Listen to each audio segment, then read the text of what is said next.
Before calling the professional, maybe it's DIYable. Welcome to my IKEA Kitchen makeover project.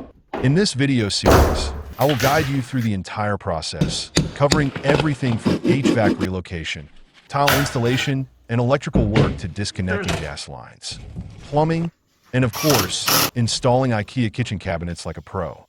Let's get started. This time, we're going to talk about how to disconnect and reconnect the gas line to a stove or range. I will guide you through the proper steps to ensure a safe disconnection and reconnection after your renovation project. Of course, making sure there are no gas leaks. Most of you likely have a yellow flexible gas hose connected to the back of your range. The first step is to use a permanent marker to mark the original positions of all threaded joints. For the bottom part, this helps prevent accidentally loosening any fittings that shouldn't be adjusted.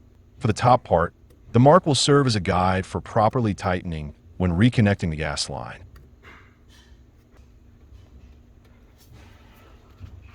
Next, we can turn on the gas cooktop burners on the range and observe the blue flames. I turn all four of them on. This step ensures that the gas lines inside the range are clear when you turn off the main valve.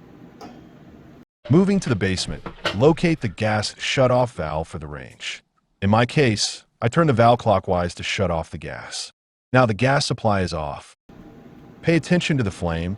This was recorded while I shut off the gas in the basement. Now, the flame is gone.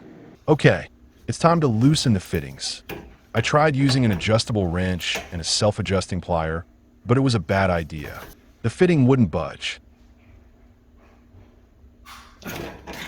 Next, I switched to a heavy-duty plier, but even that didn't work. If I continue applying force, the bottom part of the fittings could also loosen. Guess what I had to do? I ran to the local hardware store to pick up two 12-inch adjustable wrenches, one from DeWalt and the other from Husky. Place the first adjustable wrench onto the hex fitting, then adjust the wrench till it is secured. Next, position the second adjustable wrench on the opposite hex fitting and do the same. Wearing gloves is a good idea for added protection. With both wrenches in place, simply squeeze them together by hand. Boom!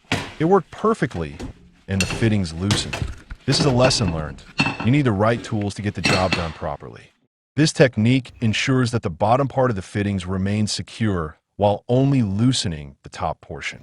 Now, pay close attention to the threads. They're so clean.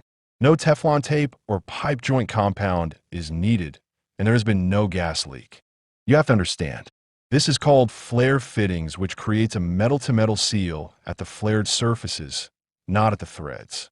According to the manufacturer's instructions, no sealant is required.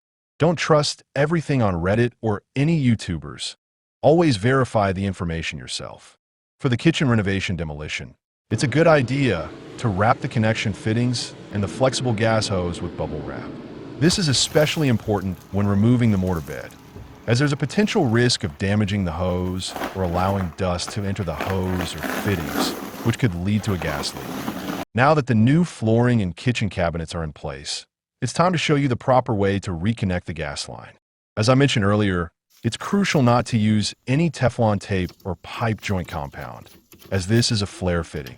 We're going to install the female connector onto the range. Pay attention, we have the black color mark to guide us for a secure connection.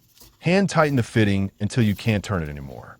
Then, using two adjustable wrenches, one on the bottom and one on the top, tighten it with full force until the black alignment mark lines up.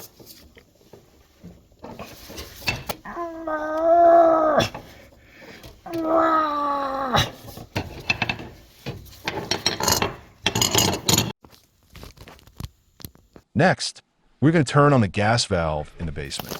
Then, we'll test for leaks using this leak detector product from Masters. You can also use soapy water. If there's a leak, you'll see bubbles forming. Look, there is zero leak. The flare fitting is working flawlessly. For demonstration purposes, I'm showing you what a leak looks like. I am using the air compressor. Using the same soapy water spray to test if there's a leak. Yes, there's a lot of bubbles. Definitely it's leaking. Finally, turn on the burner. The first one may take a little longer to ignite as the gas fills the internal lines of the range. Look, the blue flame is back. The rest should light quickly.